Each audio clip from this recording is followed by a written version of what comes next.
तो आज हम कुछ स्टेबिलिटी और कंटिन्यूटी को लेकर के बात करेंगे। लाइफ के दूसरे एंगल के रूप में भी बात करेंगे और हम लोग अपनी एग्जाम के हिसाब से भी बात करेंगे। तो जिंदगी के दूसरे क्षेत्रों में भी कंटिन्यूटी का और स्टेबिलिटी का अपना एक इम्पोर्टेंस है, और हमारी पढ़ाई के क्षेत्र में तो बहुत ज्यादा है। कंटिन्यूटी की बात करें तो आपके सामने ढेरों, देखिए अभी तो आपके जीवन की शुरुआत है। आप सब अभी 20, 21, 22, 23, 24, 25 साल के लोग हैं। तो जीवन में बहुत ज्यादा सबक अभी आपको मिले नहीं हैं, और जीवन बहुत लंबा है, बहुत उतार चढ़ाव है और बहुत मेहनत करनी है। तो कभी कभी जो प्रारंभिक सफलताएं होती हैं उनसे बहुत अति उत्साह आ जाता है। जो ओवर एंथुसियाज्म है, इससे भी निपटना है। ये जो अति उत्साह आता है ये भी नुकसानदायक है। जैसे आपने सुशांत सिंह वाले केस में देखा, अगर वो सुसाइड है, क्योंकि अभी वो डिसाइड नहीं हुआ है कि वो सुसाइड है या मर्डर है, जो भी है उसका रिजल्ट जो भी आएगा, लेकिन एक बात तो ये तय है कि वो गलत लोगों की संगत में पड़ गया था, चाहे वो सुसाइड हो चाहे मर्डर हो। ये दोनों का रिजल्ट तो जो आएगा वो आएगा, लेकिन ये बात तो बिल्कुल तय हो गई है ना कि उसका जो सर्कल था, वो फ्रेंड सर्कल अच्छा नहीं था। अगर वो अच्छा होता तो आज शायद ये समस्या नहीं होती उसके सामने। कई लोग अमिताभ बच्चन को लेकर के फिल्मी दुनिया में जो उनका सफर रहा है, और अभी भी जो फिल्मों में, विज्ञापन में और जो अलग अलग कार्यक्रमों में जो उनका सफर है, उसके ऊपर बहुत लोग क्रिटिसाइज करते हैं। लेकिन यहां से एक चीज सीखने की है। उस व्यक्ति ने 1985 से लेके 1990, 95 तक का एक ऐसा दौर देखा है, जिस दौर में उस आदमी ने अपनी शोहरत के बल पे और नाम के बल पे जितना भी पैसा कमाया था, जो कुछ भी कमाया था, वो लगभग खत्म सा होता हुआ चला गया। ऐसा लगा कि वो खत्म हो गया और वो स्ट्रगल के फेज में चला गया। अब लगता है एक सुपरस्टार कैसे स्ट्रगल में चला जाएगा। देखिए, आपके पास यदि 10 करोड़ हैं, 15 करोड़ हैं, 20 करोड़ हैं या 50 करोड़ है, तो आपके पास जो भी जितने भी करोड़ रुपए हैं, वो अगर निरंतर तौर पे नहीं बढ़ रहे हैं और उसमें से आपने खर्च करना शुरू कर दिया, तो फिर वो घटते जाएंगे।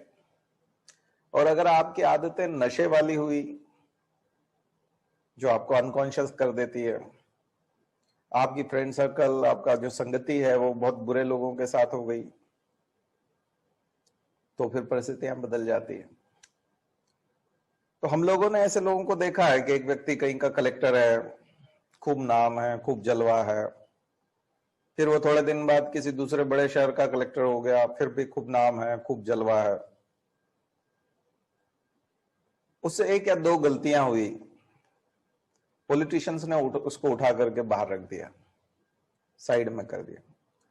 तो 7-8 साल ऐसे थे उसके जिंदगी के, जो उसके जितने भी बैचमेट थे उनसे वो बहुत अलग था और सुपरस्टार टाइप था वो सिविल सर्विसेज के फील्ड में।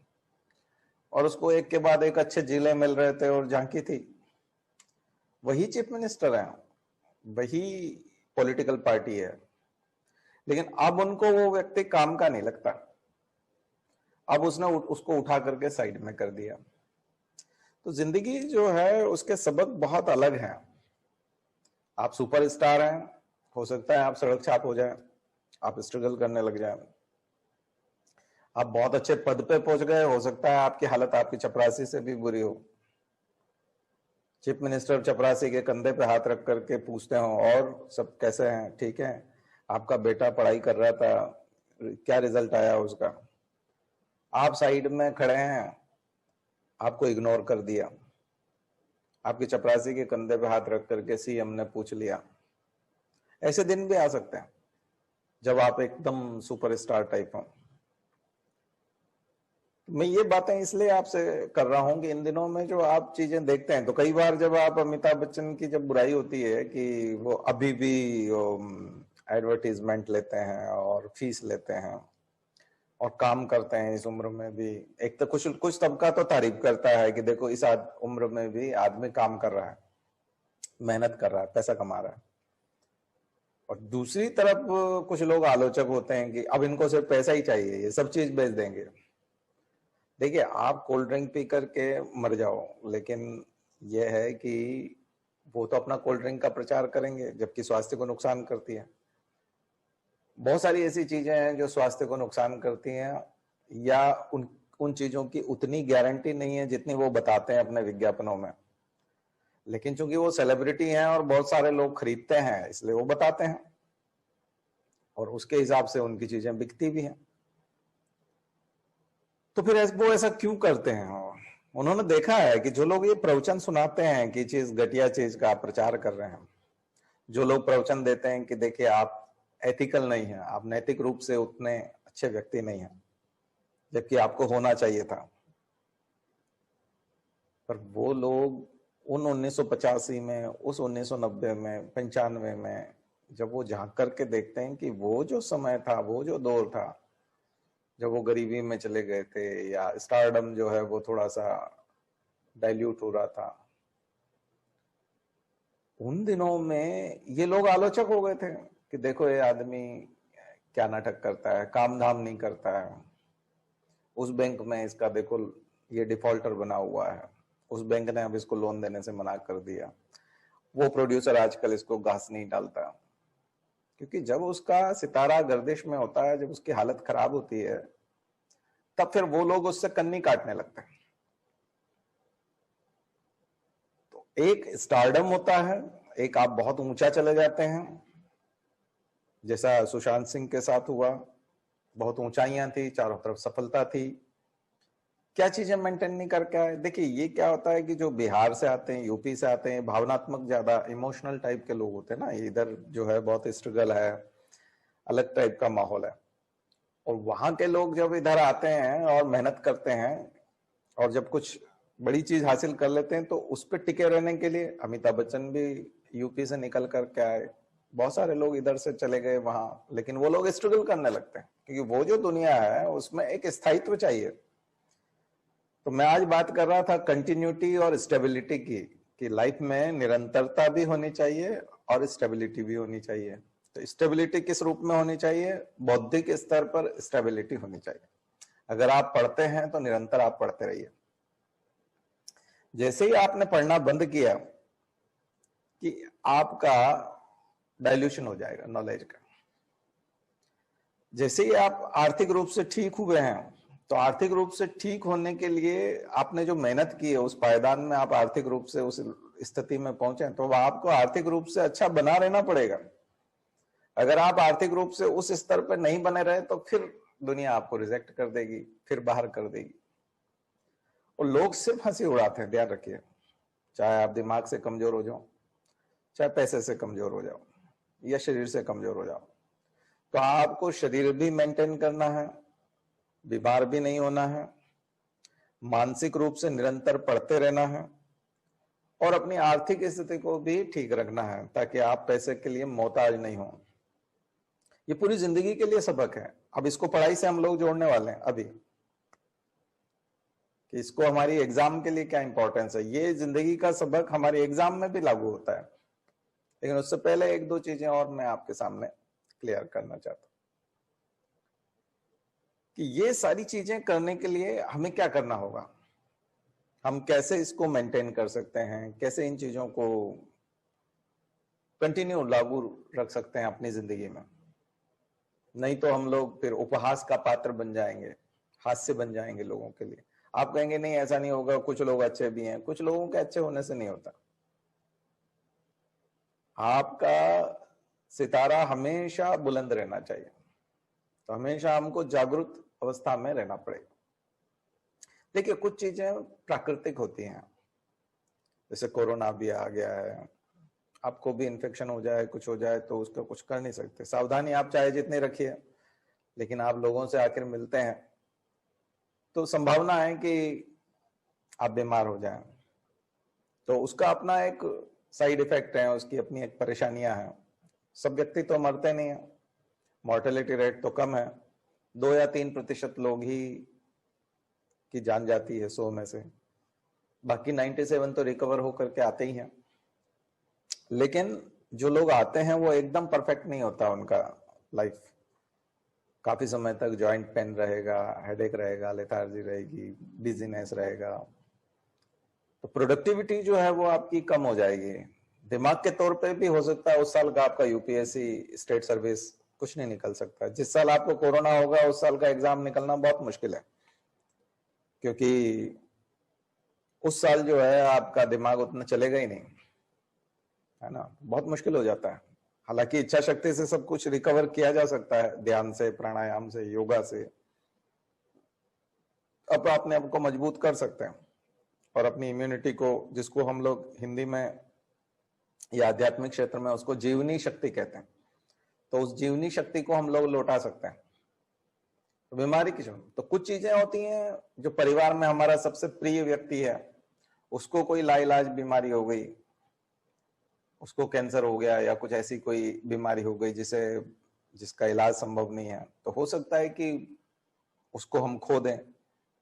तो ऐसी जो चीजें होती है वो हमारे हाथ में नहीं है, वो अप्राकृतिक है, वो प्राकृतिक है, और वो सुपर नेचुरल टाइप भी मान सकते हैं आप, यूं कह सकते हैं कि वो हमारी शक्ति से परे है, हम उसके लिए प्रयास बहुत ज्यादा नहीं कर सकते। लेकिन जैसे मैंने आपको बताया कि हमारी मानसिक स्थिति, हमारी आर्थिक स्थिति, हमारी शारीरिक स्थिति, यानी कि हम सक्षम है। यदि हमको व्यायाम करने में दिक्कत नहीं आती है तो हम व्यायाम क्यों नहीं करते? अगर किसी को व्यायाम करने से बुखार आ जाता है या एक्सर्शन थोड़ा सा भी होता है, थोड़ा सा भी वो एक्सर्शन लेता है, तो वो अपना व्यायाम की सीमा धीरे धीरे बढ़ाए।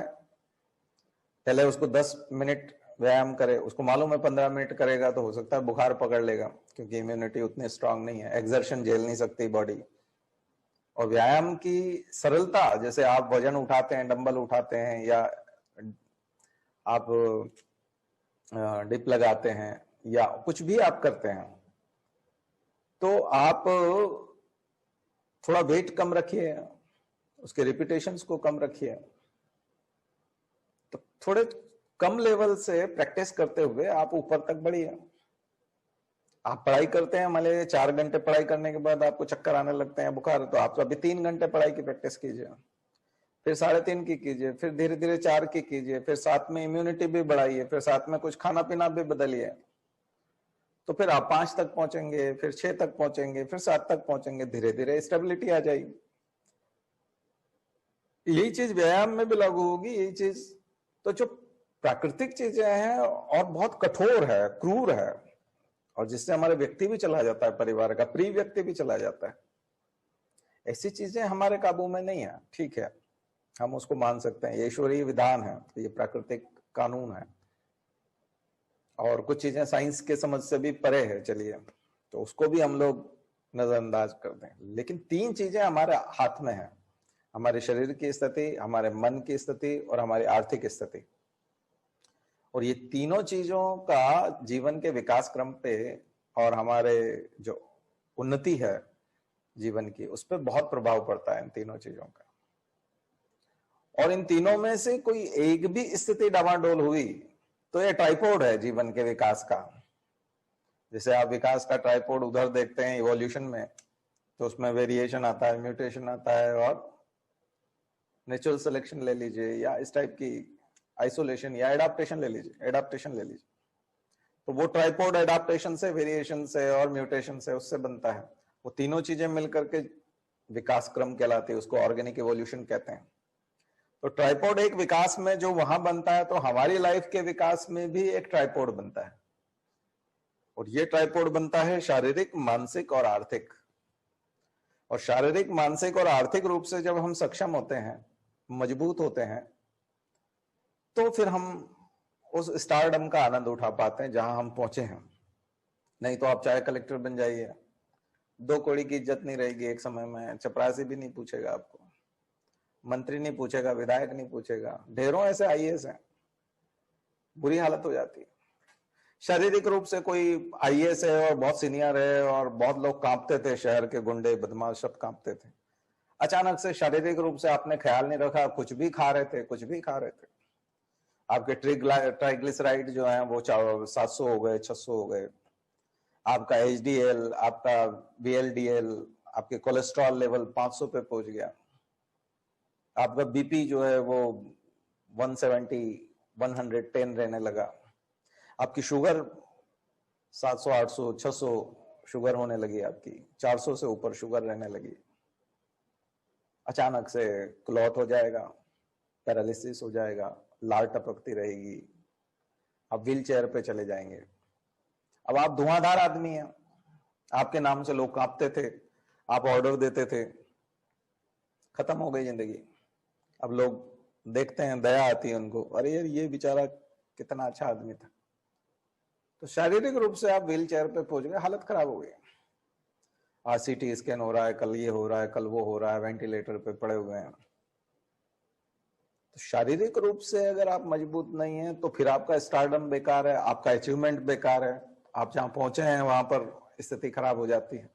आपने देखा ऋषि कपूर की डेथ हुई तब वो कैसा जो लास्ट में तड़प रहे थे, तो उसका वीडियो बना करके लोगों ने सोशल मीडिया पे डाल दिया था। तो लोग मजे ले रहे थे कि ये आदमी गाय खाने की बात कर रहा था, ये आदमी बीफ की बात करता है, हाँ मैं बीफ खाता हूँ, बोलो क्या कर लोगे, मुझे गर्व है कि मैं बीफ खाता हूँ, ये लो। अब वो चीज उसके साथ जोड़ दी, ऐसे आदमी का तो मर ही जाना चाहिए। तो ट्विटर पे ये चीजें हैंडल करने लगी। तो उस आदमी ने जिंदगी भर कितनी फिल्मों में काम किया, कितना स्टारडम जिया, कपूर खानदान का आदमी था। अंत समय में हालांकि वो नहीं करना चाहिए था हॉस्पिटल वालों को, उसके ऊपर लीगल एक्शन भी होना चाहिए था, लेकिन चूंकि हॉस्पिटल वालों ने सेवा की तो घर परिवार वालों ने माफ कर दिया कि ठीक है तुमने वीडियो बना के डाल दिया, ये तुम्हारा दिमाग है, तुम्हारा लेवल है, जिस लेवल के तुम हो वैसा काम तुमने कर दिया। लेकिन लोगों ने जो मजे, देखिए दुनिया जो है वो मजे लेने वालों में है, ध्यान रखिए। आप इस दुनिया में हैं तो एक तो दुनिया को इग्नोर करना सीखना पड़ेगा, क्योंकि वो तो मजे लेना चाहते हैं। दूसरी चीज है कि आप अपना जब तक शारीरिक स्तर को, मानसिक स्तर को और आर्थिक स्तर को मेंटेन नहीं करेंगे ना, तो इसलिए आप देखोगे कि कई लोग डाउन टू अर्थ रहते हैं, रतन टाटा हुए, नारायण मूर्ति हुए, वो नीचे बैठ जाएंगे, मंदिर जाते हैं, आध्यात्मिक बने रहते हैं, नीचे बैठ जाते हैं, अपनी संपत्ति को दान कर देते हैं, और जीवन के लिए जो बहुत उपयोगी है, बिल गेट्स भी दान करते रहते हैं, क्योंकि असली संतुष्टि तो धन से नहीं आती, तो केवल धन से नहीं होता। लेकिन आर्थिक स्थिति उतनी कमजोर भी ना हो कि लोग आप पे फिर दया करें। तो आपकी आर्थिक स्थिति भी उतनी कमजोर नहीं होनी चाहिए, शारीरिक स्थिति भी उतनी नहीं होनी चाहिए। मान लीजिए शारीरिक रूप से आप पहलवान हैं, बहुत अच्छे व्यक्ति हैं और आर्थिक रूप से भी सक्षम है, लेकिन दिमागी तौर पे पैदल हैं, तो पत्रकार कुछ पूछेगा उल्टा सीधा कुछ बोल जाएंगे, ठीक है ना। तो अब आप जैसे कंगना रणावत वाला केस देखते हैं या किसी का भी देखते हैं, तो उसमें आपको ये देखना पड़ेगा कि उसकी आर्थिक स्थिति, उसकी शारीरिक स्थिति, उसकी मानसिक स्थिति कहाँ गड़बड़ हो रही है। तो ये सब शब्दों से और मानसिक स्थिति से उपजी हुई समस्या है। तो बड़े बड़े नेता, उद्धव ठाकरे, अब बाल ठाकरे का जो रोब था और जो रुतबा था उसको मेंटेन क्यों नहीं कर पाए? क्यों उनको कोई भी एक महिला या कोई भी ऐसा कोई व्यक्ति आसानी से राह चलता, कोई भी कुछ भी बोल के चल दिया, है ना। फिर उनके लोगों को हिंसा का सहारा लेना पड़ा। तो अभी करंट की घटनाओं को भी यदि आप देखेंगे तो इसमें कहीं ना कहीं असंतुलन है, अपनी किसी न किसी स्थिति को खराब किया है, वो कॉन्फिडेंस लेवल को गिराया है। और ये किसने गिराया है और क्यों मेंटेन नहीं कर पाया है, ये आपको ख्याल रखना है। अगर आप ये सब चीजें ख्याल नहीं रख पाएंगे तो चाहे आप कलेक्टर बन जाइए, चाहे आप देश में बड़े नेता बन जाइए, आपकी हालत खराब हो जाएगी। राहुल गांधी के लिए कौन सी स्थिति जो है वो ठीक नहीं हो पाती, क्यों वो प्रेजेंटेशन नहीं कर पाते चीजों को अच्छे से, जबकि मोदी उतना पढ़ा लिखा व्यक्ति नहीं है उतने बड़े कॉलेज में नहीं गए हैं, मीडियम उनका इंग्लिश नहीं रहा है, लेकिन उस आदमी में सीखने की प्रवृत्ति रही। और वो चीफ मिनिस्टर रहते हुए, चीफ मिनिस्टर जब वो बने पहली बार, उससे पहले तो उनका कभी प्रशासन और शासन से उतना पाला नहीं पड़ा। वो बीजेपी का चुनाव प्रचार करते रहे या आरएसएस का काम करते रहे। तो जो काम उनको सौंपा जाता था वो करते थे। कहीं कहीं प्रभारी बना दिए जाते थे किसी प्रदेश के या स्थान विशेष पे चुनाव के, तो अपने दिमाग से रणनीति बनाते होंगे। लेकिन जब से वो व्यक्ति वहां पर मुख्यमंत्री बने गुजरात में, और मुख्यमंत्री बनने के बाद उनको अमित शाह का साथ मिला और कुछ ऐसे लोग सर्कल बना उनका, और जब वहां वो प्रशासनिक अधिकारियों के रोज संपर्क में आने लगे, तो उस आदमी ने आईएएस और आईपीएस लोगों से सीखा है, बहुत कुछ सीखा है। इतने लंबे समय तक मुख्यमंत्री होना बहुत बड़ी बात है, क्योंकि आप रोज, आपको दर्जनों लोग मिलते हैं, रोज सैकड़ों लोग मिलते हैं, और वो सब एक से एक होते हैं। तो वो आदमी ने, मुझे लगता है कि 10 साल बहुत ध्यान से बातें सुनी होंगी, यानी कि 10 साल तक अपने डिसीजन नहीं थोपे उस व्यक्ति ने। उसने एक राज्य को समझने के लिए जितने आईएएस वहां पर आए होंगे, वो जो बातें बता रहे होंगे उसमें उन्होंने और प्रश्न ऐड किए होंगे, काउंटर क्वेश्चन। अच्छा, आप ये बता रहे हैं कि ऐसा होगा, मान लीजिए ऐसा नहीं हुआ तो, क्योंकि ये जो उनका स्टाइल है ना सीखने का, उससे उस आदमी ने सीखा और वो नेशनल लेवल पर इंप्लीमेंट कर दिया, और वो आज भी सीखता है। तो सीखने की निरंतर प्रवृत्ति ने उस व्यक्ति को बिना किसी बड़ी एजुकेशन के, बिना इंग्लिश मीडियम के, बिना अंतरराष्ट्रीय किसी यूनिवर्सिटी में गए हुए, इंटरनेशनल लेवल की कोई यूनिवर्सिटी ज्वाइन नहीं की, लेकिन आज ट्रंप भी उससे इंप्रेस है और दुनिया भर के नेता भी इंप्रेस हैं, और आज वो भारत के नेतृत्व कर रहे हैं।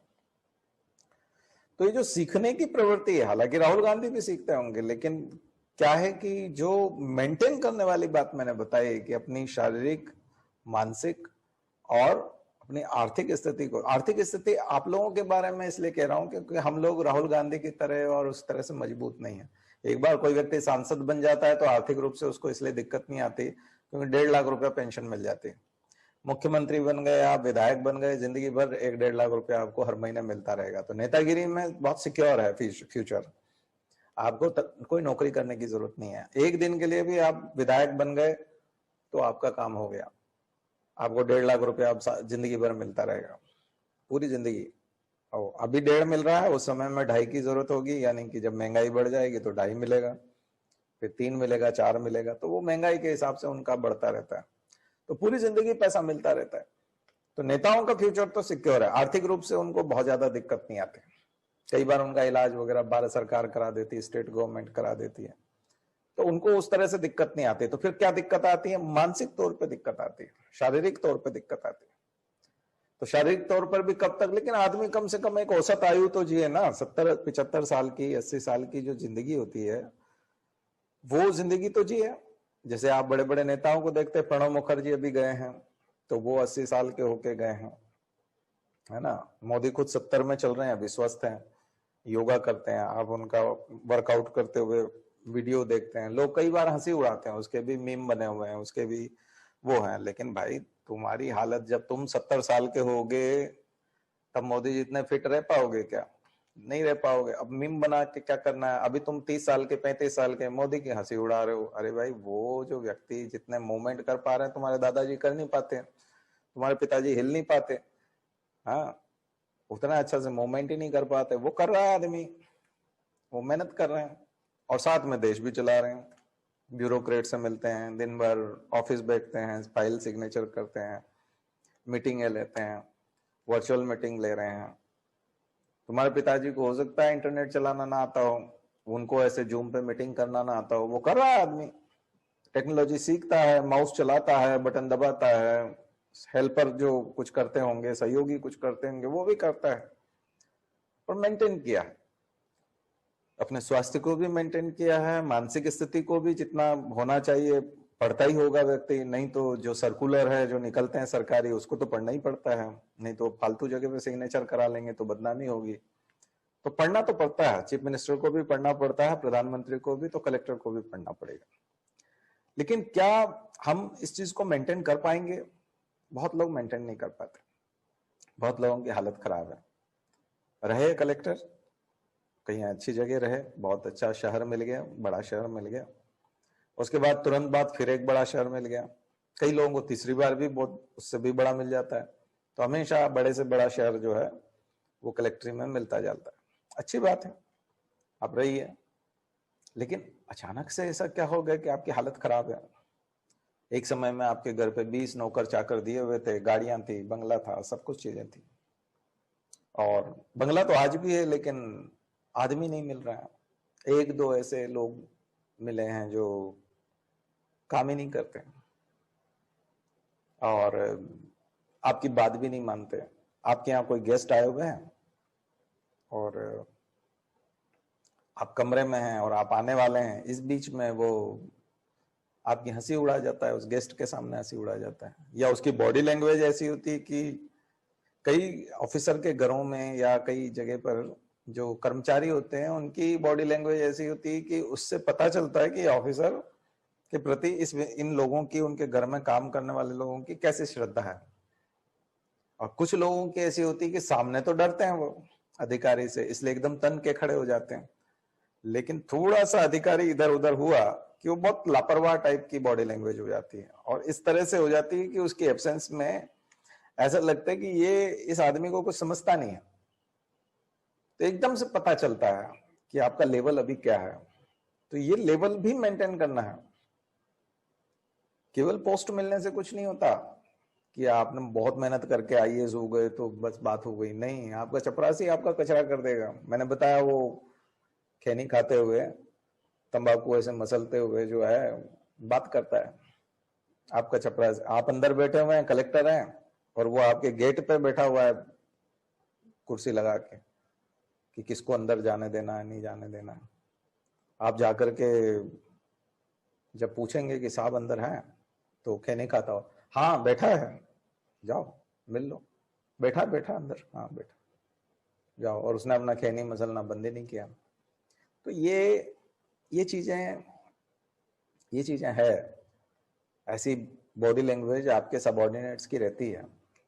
तो फिर क्या ऐसा, और कई जगह आप जाएंगे कि वो बहुत अलर्ट है, नहीं आप रुकिए एक मिनट में देखता हूँ, आप स्लिप लिख दीजिए, यहाँ स्लिप लगी हुई है, स्लिप लिखिए पहले, फिर वो आपसे स्लिप लिखवाएगा, फिर बाहर 2 मिनट वेट करने के लिए कहेगा, फिर बहुत धीरे से दरवाजा खोलेगा, गर्दन अंदर डालेगा, फिर देखेगा, और फिर वो अंदर जाकर के आपकी रिक्वेस्ट को देगा, फिर आगे आप मिल लीजिए, सर बैठे हैं आपको बुला रहे हैं, या आप 10 मिनट आपको रुकना पड़ेगा, साहब काम कर रहे हैं, या जरूरी मीटिंग में है, या फोन पे बात कर रहे हैं। बात समझ में आई ना? नहीं तो बोले गया अभी अंदर है ना, बैठा तो है, जाओ। तो दोनों तरह की चीजें हैं कि आपके घर पे काम करने वाले, आपके ऑफिस में काम करने वाले लोग आपके साथ कैसा व्यवहार करेंगे। और अगर आप बिजनेस में हैं या अभी आप काम कर रहे हैं कुछ, या स्ट्रगल कर रहे हैं, तो फिर आप अपनी स्थिति को कैसे मजबूत करेंगे। शरीर से कमजोर हैं, बीमार हैं, या थोड़ा सा पढ़ाई करते हैं और तबीयत खराब हो जाती है, हालत खराब हो जाती है, तो फिर आप उसको कैसे मेंटेन करेंगे। और पढ़ाई नहीं हो रही है और दिमाग नहीं चल रहा है, तो उसको कैसे मेंटेन करेंगे। और ये सब मेंटेन हो गया तो फिर उसको, ये सब आपने ऊपर ले चले गए, तो फिर उसको उस लेवल पे आपको बना के रखना, स्टेबिलिटी, वो स्थायित्व लेके आना, वो भी करना पड़ेगा। तो लोग लापरवाही करते हैं और चीजें गड़बड़ कर लेते हैं, आत्मघाती कदम उठाते हैं। तो उसमें सबसे बड़ा आत्मघाती कदम है नशा। नशा चाहे सिगरेट का हो, चाहे शराब का हो, चाहे आप तंबाकू खाते हो, पान गुटखा खाते हो, विमल खाते हो, खैनी खाते हो, कुछ भी खाते हो, तो ये किसी भी प्रकार का जो नशा है ना, ये आपको बहुत नीचे ले चला जाएगा। और दूसरा, हमारी आवश्यकता से अधिक, यानी हमारी जो आय है उससे ज्यादा जब हम खर्च कर दें तो भी स्थिति खराब हो जाती है। फिर हमारी आय नहीं हो पा रही है, इनकम नहीं हो पा रही, और हमने उससे ज्यादा खर्च कर लिया, तो फिर समस्या खड़ी हो जाती है। तो आर्थिक स्थिति उससे भी खराब हो सकती है। शारीरिक स्थिति में भी यही है कि आपको अपने शरीर की स्थिति को बनाए रखना है। अगर आप उसका दोहन करेंगे, ये करेंगे, तो उसको पोषण भी देना होगा, और पोषण से ज्यादा दोहन कर लिया तो फिर वो बहुत ही कमजोर हो जाएगा। तो आपको संतुलित बने रहना पड़ेगा, शरीर के मामले में भी संतुलित बना रहना पड़ेगा। मानसिक स्थिति से परीक्षा के लिए जितना आवश्यक है उतना पढ़ना ही पड़ेगा। लेकिन ये, अब मैंने स्टेबिलिटी की बात तो आपसे की कि वहां जाकर के उसको स्टेबल बनाए रखिए, लेकिन एक और वर्ड है निरंतरता, कंटिन्यूटी। ये स्टेबिलिटी के साथ कई लोग मिक्स कर देते हैं उसको। नहीं, निरंतरता बिल्कुल एक अलग चीज है। स्टेबिलिटी तो एक वो है कि आपने एक लेवल को मेंटेन किया है, लेवल कहीं पहुंच गया तो उसको आपने वहां मेंटेन कर दिया, उसको उसी जगह पे बनाए रखा। लेकिन निरंतरता ये है कि उस स्टेबिलिटी को मेंटेन करने के लिए आपके जो प्रयास हैं, आपके जो एफर्ट्स हैं, आपका जो श्रम है, आपकी मेहनत जो है, उसमें कंटिन्यूटी होनी चाहिए। किसी दिन एक दिन 11 घंटे पढ़ने से काम नहीं चलेगा। आप में से कई लोगों ने कहा होगा सर हमने रिकॉर्ड बना दिया, 12 घंटे पढ़े थे हम लोग। एक दिन 12 घंटे से काम नहीं चलेगा, आपको रेगुलर 12 घंटे पढ़ना पड़ेगा। रेगुलर आप 12 घंटे पढ़िए तो फिर बात बनेगी। परीक्षाएं असाधारण अवश्य है, एकदम ऑर्डिनरी नहीं है, सामान्य परीक्षाएं नहीं है, एक्स्ट्रा ऑर्डिनरी परीक्षाएं हैं। वो आपकी परीक्षा लेंगी, आपकी आर्थिक स्थिति की भी लेंगी, शरीर की भी लेंगी और मानसिक की भी लेंगी। आप परिवार पे यदि डिपेंड करते हैं तो फिर आपके परिवार की स्थिति पर निर्भर करेगा। तो आप अपनी आवश्यकताएं कम कीजिए, आप जहां फिजूल खर्ची करते हैं उसको कम कीजिए और पढ़ाई में लगाइए। क्योंकि पढ़ाई में यदि आप लगाएंगे, और पढ़ाई में आपको निरंतर लगाते रहना पड़ेगा, एक बार लगाने से नहीं होगा कि एक साल आपने कहीं लगा लिया और आपका कहीं रैंक पीछे रह गया या सिलेक्शन नहीं हो पाया तो आपने छोड़ दिया। नहीं, इसमें भी कंटिन्यूटी बनाए रखनी पड़ेगी, अगली बार फिर तैयारी करनी पड़ेगी, फिर ज्यादा अच्छे करनी पड़ेगी। पिछली बार आप 10 घंटे पढ़ते थे, इस बार आप 12-12 घंटे पढ़ेंगे। पिछली बार आपने एक नोट से पढ़ा था, इस बार आप 2 नोट से पढ़ेंगे। पिछली बार आपने 2 बार रिवाइज किया था, इस बार आप 4 बार रिवाइज करेंगे। पिछले साल आप 2 घंटा रोज लिखते थे, इस बार 5 घंटा रोज लिखेंगे। तो बदलना पड़ेगा, ताकत के साथ बदलना पड़ेगा। आपका क्यूमुलेटिव नहीं होता कि पिछले साल हमने चूंकि 7-7, 8-8 घंटे पढ़ाई कर ली थी, इस बार 5-5 भी कर लेंगे तो वो 7 और 5 करके 12 हो जाएगा। नहीं, ऐसा नहीं होता। पिछली बार 7-7 घंटे पढ़ी थी तो इस बार आपको 9-9, 10-10 घंटे पढ़ना पड़ेगा, क्योंकि रिजल्ट आया नहीं ना, उससे रिजल्ट नहीं आया। तो क्यूमुलेटिव होता है, क्यूमुलेटिव नहीं होती वो, आपको एक्स्ट्रा फ्रिक्वेंसी तैयार करनी पड़ेगी अपनी। कई बार क्यूमुलेटिव फ्रिक्वेंसी में आदमी सोचता है कि ऊपर वाला काउंट होगा, ऊपर वाला 5 है, 7 है, तो हम उसको 9 नहीं करते। इस बार का 5 मिलकर के 7 + 5 = 12 हो जाएगा, आपका 12 से काम चलेगा। 12 नहीं हुआ, वो 7 है, ये 5 है, ध्यान के रखिए। यही आर्थिक स्थिति में भी होता है। आप जानते हो बैंक में आप पैसा जमा कराते हो, बहुत कम ब्याज मिलता है। आप लोन लेने जाते हो, बहुत ज्यादा पैसा लग जाता है, आपको ब्याज ज्यादा देना पड़ता है। आपको उतना ब्याज बैंक ने नहीं दिया, आपने 1000 रुपये जमा कराए, आपको बैंक ने कितना पैसा दिया? तो वो 2, 2.5, 3%, 4% के आसपास देते हैं, अलग अलग बैंक का है, बहुत ज्यादा नहीं मिलता। 1000 रुपया आपका या 1 लाख रुपया आपका साल भर जमा रहा तो 1 साल में 3000 रुपया आपको मिला, साल भर में 3000 रुपया मिला आपको। लेकिन यदि आपने 1 लाख रुपया लोन लिया होता बैंक से, तो आपने 1 लाख रुपया यदि बैंक से लोन लिया होता तो 15% भी होता है, 10% भी होता है, 8% भी होता है। अभी कोविड में 8% है, तो 8000 रुपये देना पड़ेंगे आपको। और सामान्यतः जो लोन होते हैं, पर्सनल लोन होते हैं, वो 15,000 के आसपास होते हैं, 1.5% होता है, सॉरी 15% होता है, 10% से ऊपर ही होता है इंटरेस्ट रेट जो अधिकांश लोन है, चाहे ऑटो लोन हो, चाहे हाउस लोन का थोड़ा सा कम रखते हैं लोग, लेकिन बाकी ऑटो लोन हो या पर्सनल लोन हो 10% से ऊपर रहता है, 10 से 15% रहता है। तो आप अगर लोन लेने, देखो ये जिंदगी ठीक लोन जैसी है, आप जो डिपॉजिट करते हो और आप जो श्रम करते हो वो सेविंग अकाउंट जैसा हो जाता है, फिक्स डिपॉजिट जैसा भी होगा तो भी उससे थोड़ा सा ज्यादा होगा। एफडी आप करा देते हैं तो 7% तक, 6% तक मिल जाता है, और यदि आपने ऐसे ही सेविंग अकाउंट में जमा करके रखा हुआ है तो 2-4% मिलता है। यानी साल भर 1 लाख रुपया रखने पर आपको 4,000 रुपया बैंक देता है, बस 3,000 देता है, 3 से 4,000 के बीच मिलता है। अलग अलग बैंकों का थोड़ा अलग अलग है। लेकिन आपने वहां से अगर 1 लाख रुपया उससे लिया तो प्रोसेसिंग फीस, तो 5,000 रुपया तो आपका लोन की प्रोसेस में खर्च हो जाता है कि 1 लाख रुपया आप बैंक से ले रहे हैं, 5,000 रुपया तो आपको प्रोसेस में खर्चा करवा देगा। तो यानी 95,000 ही आपको एक तरह से मिला है, लेकिन वहां काउंट होगा 1 लाख। और अब आप उसका 15,000 रुपया जो है वो ब्याज का देंगे, 15,000 रुपया ब्याज देना होगा आपको। ठीक है, यही चीज जिंदगी में हमारे चलती है। जब हम काम करते हैं और जमा करते हैं चीजों को तो कम जमा होती हैं, और जब हम बीमार होते हैं, लापरवाही करते हैं, पढ़ाई नहीं करते हैं, तो चीजें तेजी से खर्च होती हैं। वो लोन लेने जैसी है ना। तो मिलता है तब 3 के हिसाब से मिलता है, और उससे 5 गुना आपको पे करना पड़ता है। यानी जब आपने पढ़ाई की तब आपके दिमाग में जमा नहीं हुई चीजें उतनी, और चीजें उतनी नहीं जमा होगी तो आप सक्सेस नहीं हो पाए। हेलो, आवाज आ रही है आप लोगों को?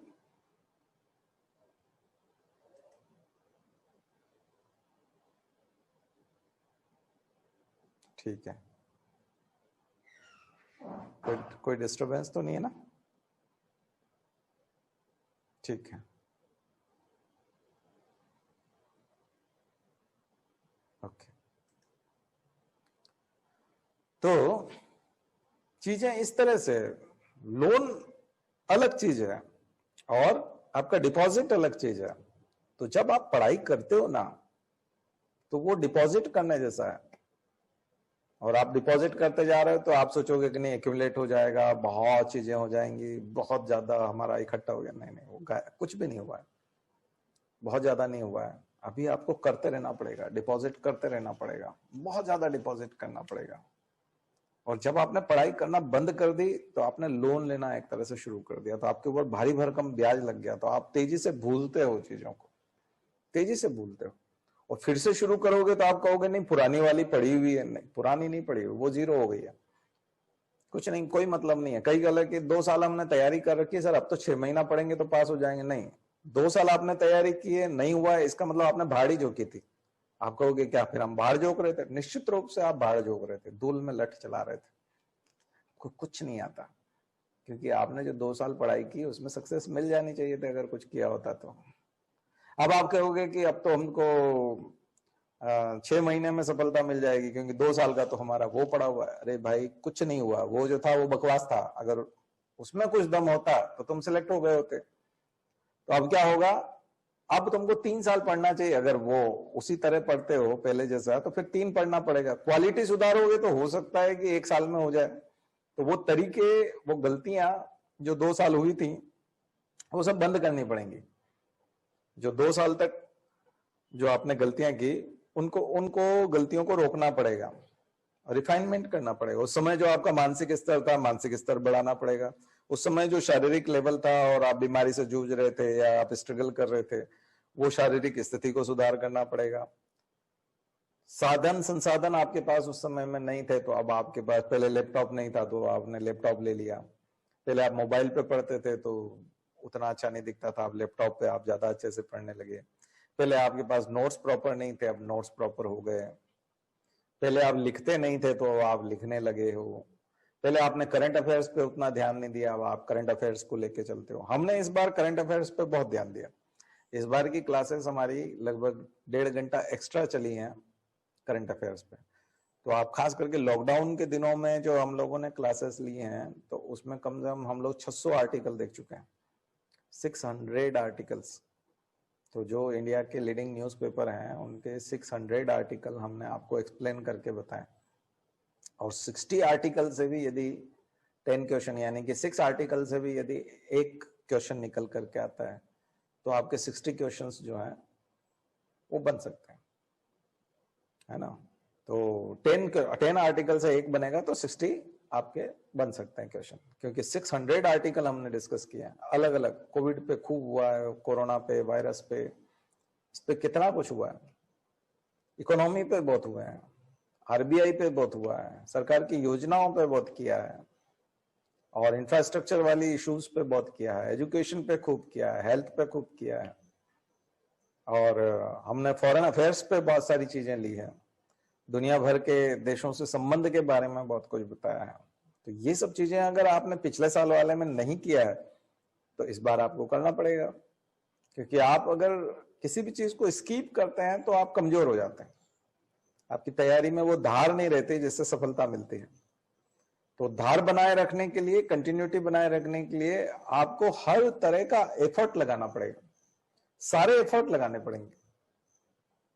अब ये सारे एफर्ट आप कैसे लगाएंगे, तो आज कुछ उसके सूत्र हैं। एक तो रेगुलर हमारा टेस्ट होना चाहिए, जैसे हम स्वस्थ हैं कि नहीं इसके लिए हम लोग टेस्ट लगाते हैं, ब्लड टेस्ट लगाते हैं। ब्लड में कई तरह की जानकारी मिलती है। देखिए, हमारे शरीर की जो महत्वपूर्ण संरचना है वो रक्त है, रक्त बहुत महत्वपूर्ण संरचना है, जिसमें लगभग सभी तरह के इंडिकेटर हैं। हमारे ब्लड में हमारे शरीर के जितने भी ऑर्गन्स हैं वो ऑर्गन्स ठीक से काम कर रहे हैं कि नहीं कर रहे हैं, क्योंकि प्रत्येक ऑर्गन से कोई न कोई एंजाइम निकलता है। अगर कोई ऑर्गन डैमेज होने लगता है तो एक निश्चित प्रकार का एंजाइम सिक्रीट करना शुरू कर देता है। तो जब आपने कभी लीवर के हिसाब से ब्लड टेस्ट कराया हो, किडनी पैनल, लीवर पैनल कराया हो, तो उसमें जीजीपीटी, एसजीपीटी, एएलटी ऐसी चीजें जो होती हैं तो लीवर पैनल बोलते हैं उसको। कुछ किडनी पैनल होते हैं। अगर आपकी किडनी इन दिनों में डैमेज हो रही है और आप अगर ब्लड टेस्ट में किडनी पैनल करा लेंगे तो किडनी का डैमेज करने वाले जो एंजाइम्स हैं वो एंजाइम्स का जो लेवल ब्लड में होना चाहिए उससे ज्यादा एलिवेटेड लेवल जो है आपको वहां दिखाई पड़ेगा। अगर आपको हार्ट डिजीज से, कोरोनरी प्रॉब्लम से यदि आप गुजरने जा रहे हैं तो आपके ट्राइग्लिसराइड्स, वही मैं आपको लिपिड प्रोफाइल, ये बहुत ऊंचे आने लग जाएंगे। हार्ट में यदि ब्लॉकेज आने लगे हैं और डैमेज होने लगा है तो वहां पर भी कुछ ऐसे हार्मोन और एंजाइम्स होते हैं जो ज्यादा तेज गति से निकलने लग जाते हैं। एक संकेत होता है कि दरअसल हमारे शरीर का प्रत्येक अंग, जब कोई सा भी ऑर्गन जब डैमेज होने लगता है तो किसी न किसी प्रकार का एक सिम्टम देता है हमको। कोई न कोई तत्व जो है, वो एंजाइम है, हार्मोन है, वो गड़बड़ करने लगता है, उसका लेवल बढ़ जाता है। तो ऐसा क्यों हो जाता है?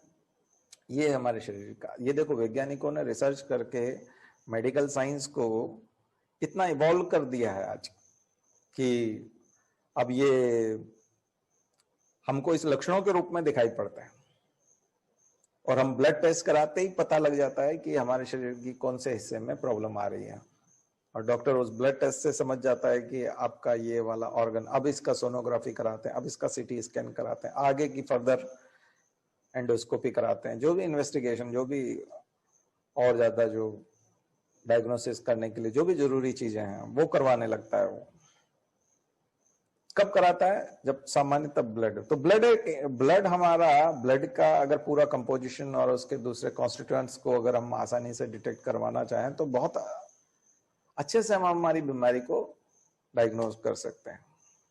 ठीक ऐसे ही हमारी सफलता को डायग्नोज करना, हम लोग कब सफल होंगे, किस गति से सफल होंगे, इसको डायग्नोज करने के लिए भी कुछ पैरामीटर्स हैं और वो होते हैं टेस्ट। हमारे टेस्ट जो हम लोग टेस्ट लेते हैं आपके, उस टेस्ट में यदि प्रॉपर नहीं आ रहा है तो फिर समथिंग इज रॉन्ग, कुछ ना कुछ आपके साथ ठीक नहीं हो रहा है। तो क्या क्या करें? रेगुलर टेस्ट है।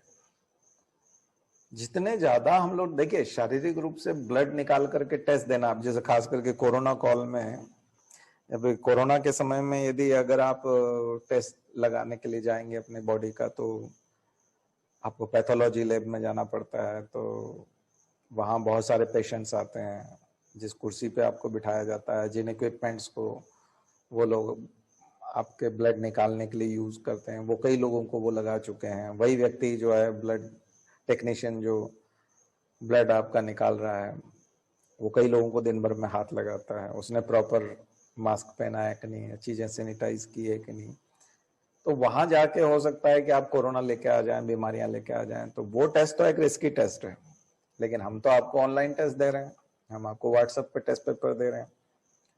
तो आप अगर प्रॉपर टेस्ट नहीं देंगे तो आपको कैसे पता चलेगा? मान लीजिए 60 क्वेश्चन ठीक करने पर सिलेक्शन हो रहा है और आपके 45 हो रहे हैं, तो सिलेक्शन कैसे होगा भाई? कैसे हो सकता है बताओ? मैंने वही बताया कि जैसे कोई जीजीपीटी या एसजीपीटी या जो भी मैं जीजीटी पे, वो अगर कोई हार्मोन है और किडनी खराब हो रही है, लिवर खराब हो रहा है, और उसकी वजह से यदि कोई एंजाइम सिक्रीट हो रहा है आपके ब्लड में और उस एंजाइम का लेवल 30 से 70 होना चाहिए और आपका 200 जा रहा है, तो 70 मैक्सिमम होना चाहिए। अगर 60 भी होगा, इसका मतलब है कि उसमें विदरिंग शुरू हो गया है, उसमें कहीं ना कहीं कोई ना कोई प्रॉब्लम है, यानी आपका जो ऑर्गन है वो डैमेज होने लगा है, क्योंकि वो 60 हो गया है। 30 है मतलब आपका ठीक है, और 40 है इसका मतलब भी चलिए ठीक है, लेकिन 70 मैक्सिमम है तो 60 के आसपास अलर्ट हो जाइए। 70 मैक्सिमम है, लेकिन वो 70 टच अगर कर गया तो कब आप, जब आप टेस्ट करा रहे हैं उस समय में हो सकता है कि वो 70 हो, 60 हो, लेकिन रात में वो 90 हो गया, तो आप तो रात में टेस्ट कराने नहीं गए थे। तो इसलिए जब आप ब्लड टेस्ट कराते हैं तो उसका जो समय होता है वो भी मायने रखता है। जिस समय में आप ब्लड टेस्ट करा रहे हैं उस समय का लेवल वो बताएगा ना। लेकिन आप चिंता में थे रात को, और रात को आपने जो है बहुत सारा तेल की चीजें खाई थी, छोले भटूरे खाए थे, 8 बजे खाए थे, तो रात को 11-12 बजे तो वो तो एक्सट्रीम लेवल पर फैट आ गया था और आपके लिवर को डैमेज कर रहा था, भयंकर तरीके से कर रहा था।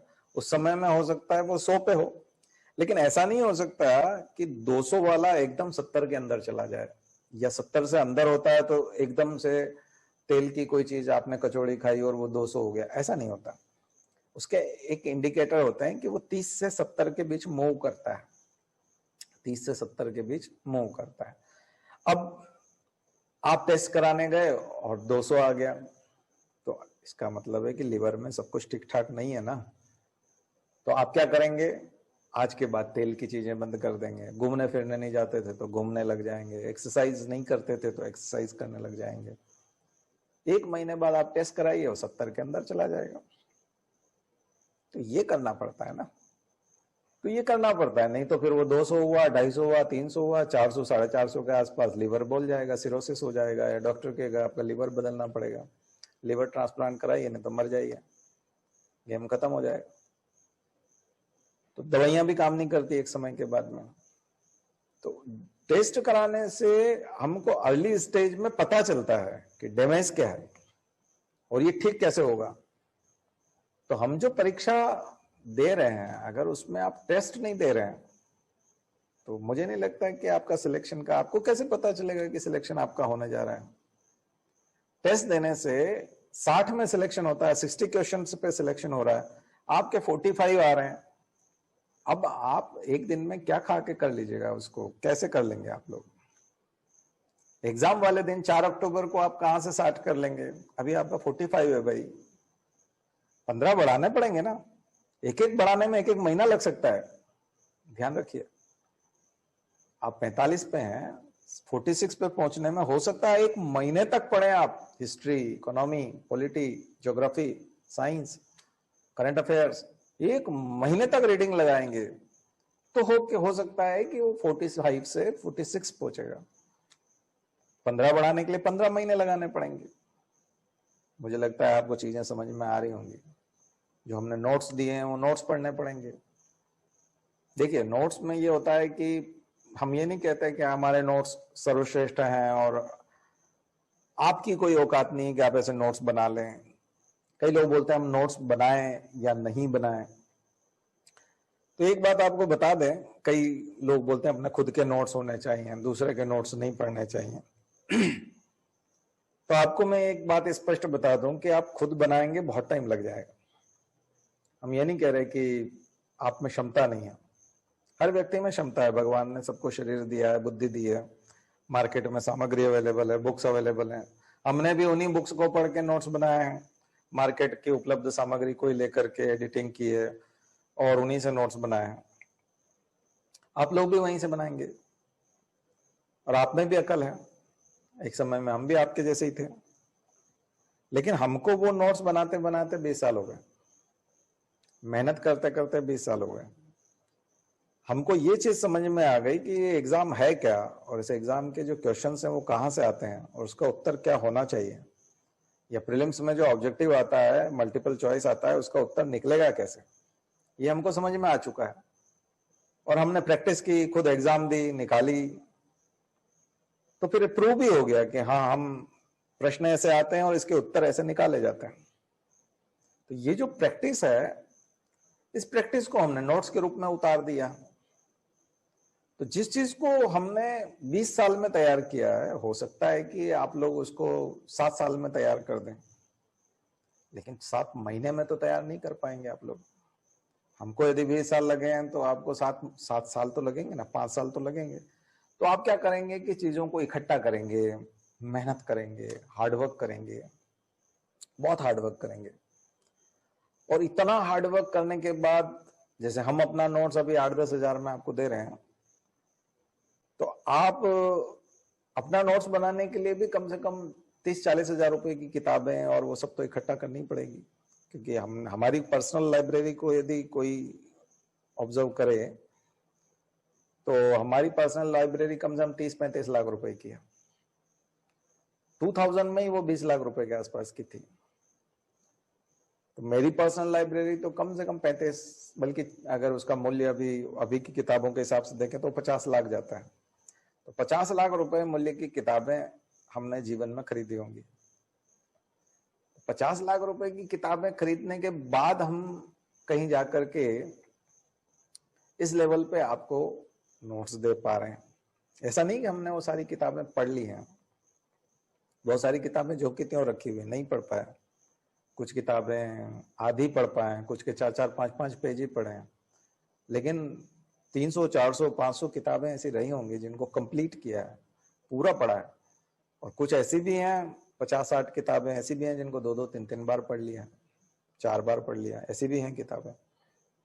और कुछ हमारे नोट्स हैं जिनको तो हम हर साल ही पढ़ते हैं, पढ़ाते हैं, हर साल पढ़ते हैं। और कुछ नोट्स तो इतने अच्छे बने हैं कि वो खुद हम दोबारा अच्छा बनाना चाहें तो हो सकता है बिगड़ जाए, क्योंकि वो बन गए, मेहनत हो गई उसमें, बहुत ज्यादा मेहनत हो गई, उतनी सीटिंग लग गई, एक एक पेज पे कई बार एक एक रात बीती है, एक एक रात जो है वो पूरा एक पेज बनाने में निकल गई है। तो बहुत मेहनत हुई है। तो आप भी करें मेहनत, मार्केट से किताबें खरीदें, पढ़ें तरह तरह की चीजों का, और फिर बहुत सारी एग्जाम दें। एग्जाम देने के बाद आप अपने नोट्स को अप्लाई करें और फिर उसमें सिलेक्ट होके बताएं, और फिर आप दूसरों को बांटिए, बेचिए उनको कि ये हम इतने में देते हैं आपको नोट्स। तो ओके टेस्टेड जिसको बोलते हैं ना, जिस पे सील लगी होती है कि ये बिल्कुल टेस्टेड है, ओके है, ये एग्जाम में आता है और इसको ऐसे ही लिखना होता है, ये प्रीलिम्स का आंसर निकालने में ये मजबूत है, ये तरीका है। तो हम ये चैलेंज नहीं कर रहे कि हम बहुत इंटेलिजेंट आदमी हैं और हमने ही सब कुछ किया है, आप नहीं कर सकते, आप भी कर सकते हैं, लेकिन आपको समय लगेगा। हमको 20 साल लगा है, तो आपको मिनिमम, बहुत ही कम करेंगे तो 5 साल तो लगेगा। और 50 लाख नहीं तो 5 लाख तो खर्च करना ही पड़ेंगे, या बहुत ही कम मान लें तो 50,000 तो खर्च करना ही पड़ेंगे। 50,000 खर्च किए बिना तो मुझे नहीं लगता कि आप कुछ क्वालिटी लेके आ पाएंगे। तो 50,000 खर्च कीजिए, लगभग 5 साल लगाइए। अच्छा, उसकी खुशी अपनी एक है। कुछ लोगों को स्ट्रगल करने में बहुत मजा आता है। आप रूरल एरिया में हैं, छोटी जगह पर हैं, बड़े लोगों के संपर्क में नहीं हैं, पढ़े लिखे लोगों के ज्यादा संपर्क में नहीं हैं, तो आपको स्ट्रगल करना पड़ेगा, मेहनत करनी पड़ेगी, किताबें अरेंज करनी पड़ेंगी, बहुत माथापच्ची है। और उसके बाद जब आप 5 साल बाद, 10-6 साल बाद की मेहनत के बाद में, देखिए हमने समय खोया नहीं है, यानी कि जब से सिविल सर्विसेज की तैयारी को लगभग ये 25 साल, 25वां वर्ष तैयारी का हमारा चल रहा है और कोचिंग का 24वां वर्ष चल रहा है लगभग। तो अगले साल हमारा सिल्वर जुबली होगा, तो हम 25वां वर्ष मना रहे होंगे अगले साल कोचिंग का। तो इतने समय में हम लोग न तो किसी समारोह में गए हैं, ना कहीं हम लोगों ने टाइम वेस्ट किया है, न दोस्तों के साथ समय बिताया है, न रिश्तेदारों में कहीं गए हैं। तो हम लोग रोज करीब 12 घंटा मेंटेन किया। अगर आप हमारा पिछले 25 सालों का एवरेज निकालेंगे तो 12 घंटे की पढ़ाई है, 12 घंटे रोज की पढ़ाई है।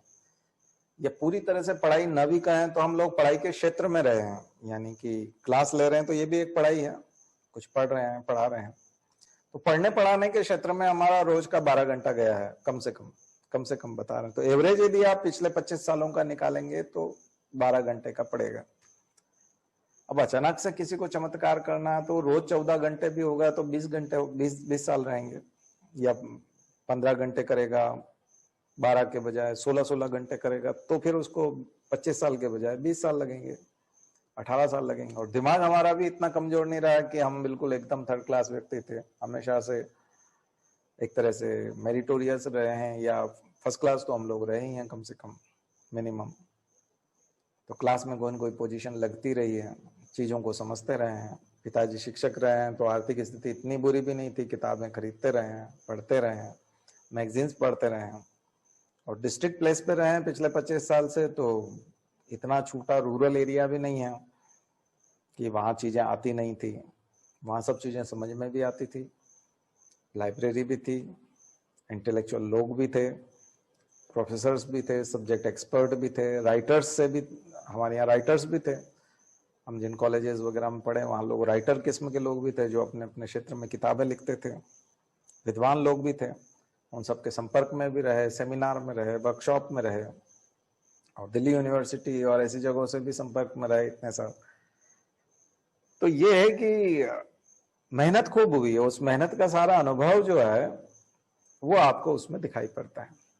अब आप भी कर लेंगे, ठीक है, आप भी कर सकते हैं, हम नहीं कह रहे कि आप नहीं कर सकते, लेकिन जो चीज आप 5 साल में, 6 साल में करेंगे, 10 साल में करेंगे, वो तो आपको 6 महीने में ही सारी की सारी आपके पास पहुंच जाएगी ना।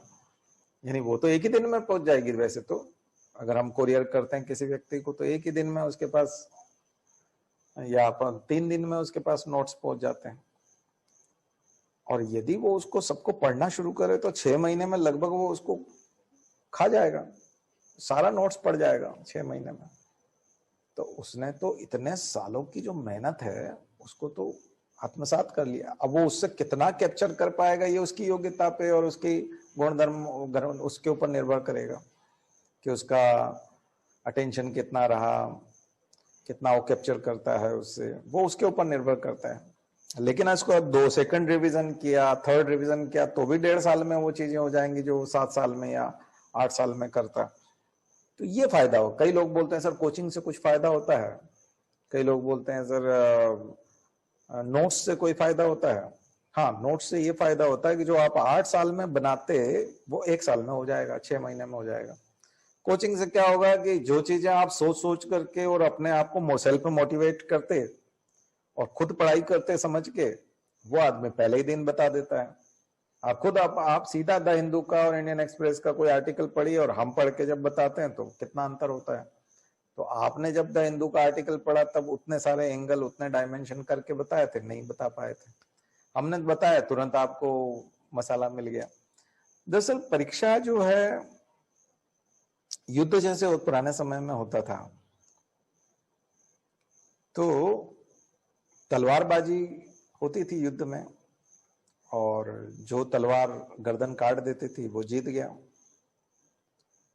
तो अगर किसी शिक्षक ने उसको तलवार चलाना सिखाया, और मेहनत तो उसी को करना पड़ती है, आदमी को तलवार चलाने वाले को मेहनत करना पड़ती है, युद्ध भी उसी को, परीक्षा में भी आप जाएंगे, तैयारी भी आप ही करेंगे।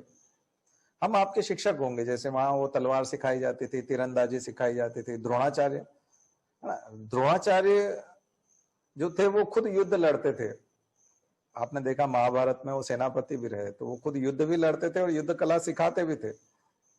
और कुछ ऐसे शिक्षक होते हैं जो खुद कभी युद्ध नहीं लड़े और वो युद्ध लड़ना सिखाते हैं। तो द्रोणाचार्य में और दूसरे युद्ध के जो टीचर हैं उनमें, युद्ध कला के जो शिक्षक हैं उनमें अंतर है।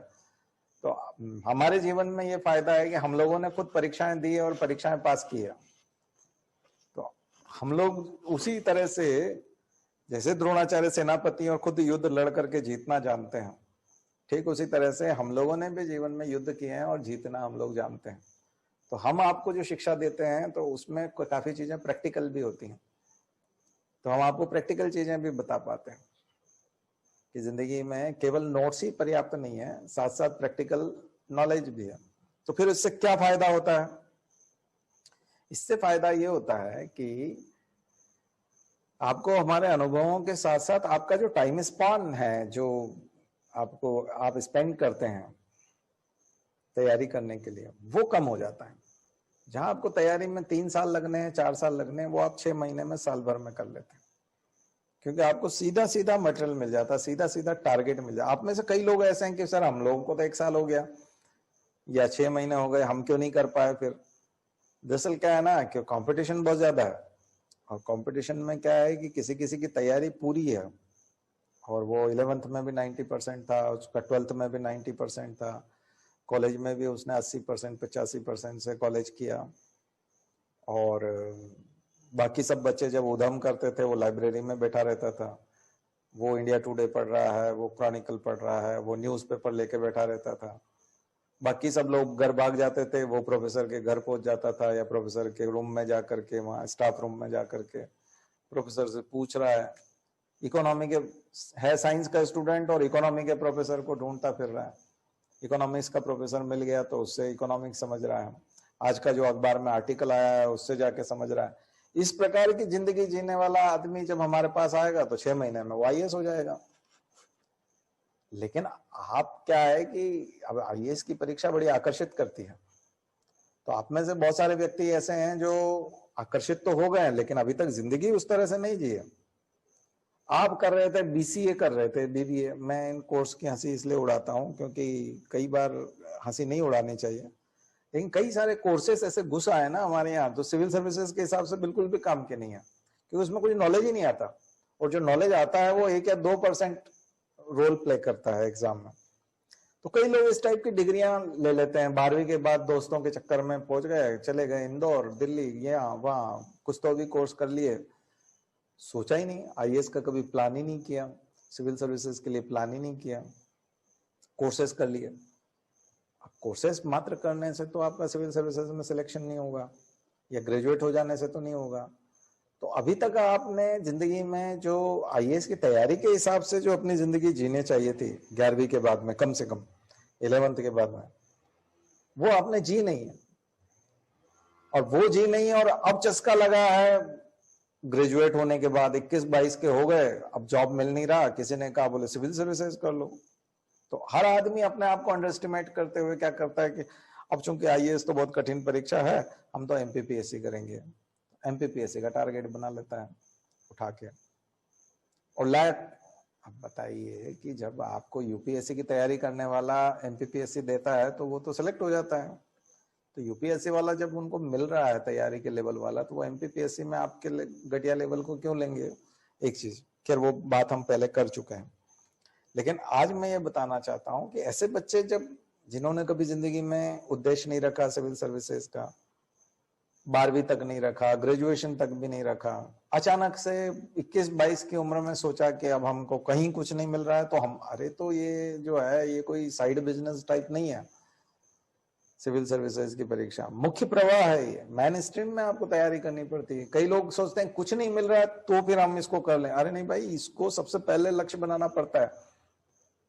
तो या कई लोग लक्ष्य बना भी देते हैं तो कोई उनको कह देता है NCERT पढ़ लो, तो वो NCERT लेके बैठा रहता है। अरे भैया, 6ठी 7वीं की NCERT पढ़ ली और वो तुमको समझ में भी आ गई तो उसमें कूदने की क्या जरूरत है? वो तो 7वीं पास ही तो हुए हो, अभी 8वीं पास हुए, उससे कैसे बन जाओगे एकदम से? वो तो ग्रेजुएशन लेवल लाना पड़ेगा ना, मिनिमम क्वालिफिकेशन ग्रेजुएशन है, लेकिन परीक्षा में तो लेवल जो लिखने का वो PG तक का लिखना पड़ता है। अब आपने हिस्ट्री ऑप्शनल ले लिया तो हिस्ट्री ऑप्शनल केवल ग्रेजुएशन तक का नहीं है, MA तक का पढ़ जाओ, क्योंकि MA तक का जब पढ़ते हैं तो दिमाग खुलता है। तो मास्टर जैसे करते हैं ना आप किसी ऑप्शनल पेपर में, तो मास्टर लेवल पे जाके पढ़ाई करनी पड़ेगी, तब जाकर के उस ऑप्शनल के साथ आप जस्टिस करोगे। क्योंकि वहां जो आपकी भिड़ंत जिस व्यक्ति से है, जिस आदमी से आप भिड़ने जा रहे हो UPSC के मेंस में, वो तो मास्टर लेवल का आदमी है, उसने तो एमए के लेवल पे उसको पढ़ रखा है। ठीक है, आपने एमए मत की, नहीं नहीं करो, कोई जरूरी नहीं है, लेकिन आप इग्नू से डाउनलोड कर लो एमए का हिस्ट्री का सिलेबस पूरा, नोट्स डाउनलोड कर लो, उसको पढ़ लो, उस लेवल पे आंसर लिखने की कोशिश करो, तो फिर बात बनेगी। तो लेवल और ऊंचा रखना पड़ता है। कई लोग एनसीईआरटी की 6ठी 7वीं 8वीं किताबें पढ़ के बोलते हैं सर हमको समझ में आ गया, अब हम बन जाएंगे। कैसे बन जाओगे? वो कुछ भी नहीं है भैया, वो कुछ भी नहीं है। जैसे सलाद से पेट नहीं भरता, सूप से पेट नहीं भरता, आपको रोटी खानी पड़ती है, खाना खाना पड़ता है बकायदा, है ना। कुछ लोग भरते हैं सलाद से पेट, लेकिन वो फिर वो कुपोषण में, या यूं कहेंगे मॉडल बनना होता है, 0 फिगर वाले वैसे ही करते हैं। लेकिन हमको तो वो नहीं करना ना, हम लोगों को तो पौष्टिक भी खाना है, मजबूत भी बने रहना है, यानी एग्जाम क्रॉस करनी है। ये शरीर तो है नहीं कि आपको मॉडलिंग करनी है। तो मुझे लगता है कि चीजें जो है आपको कुछ बेसिक समझ में आई होंगी। हम जो आपको बता रहे हैं वो बिल्कुल एकदम परफेक्ट है। आप कंटिन्यू तैयारी कीजिए, अपने स्तर को पहले से और ज्यादा मजबूत कीजिए, शारीरिक रूप से और ज्यादा मजबूत रहिए, अपना स्टेमिना बढ़ाइए, पढ़ने का स्टेमिना बनाइए, स्वास्थ्य का स्टेमिना बढ़ाइए, क्योंकि जितना देर आप ज्यादा पढ़ेंगे उतना आपको स्वस्थ रहना पड़ेगा। क्योंकि स्वस्थ रहे बिना जब पढ़ेंगे तो बुखार आ जाएगा, पढ़ने में मन नहीं लगेगा, तो क्वालिटी नहीं, आउटपुट नहीं आ पाएगा उतना।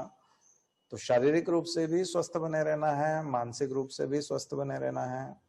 और आपको सबसे बड़ी चीज जो करना है, निरंतर अभ्यास करना है, लिखने का भी, पढ़ने का भी और समझने का भी। तो निरंतर अभ्यास करते रहना पड़ता है। जब आप इस प्रकार के निरंतर अभ्यास में रहेंगे और ये सारी चीजें करेंगे, तो मुझे लगता है कि आप निश्चित रूप से जीतेंगे और हर तरह से अपना ख्याल भी रखेंगे। चलिए क्लास शुरू करते हैं।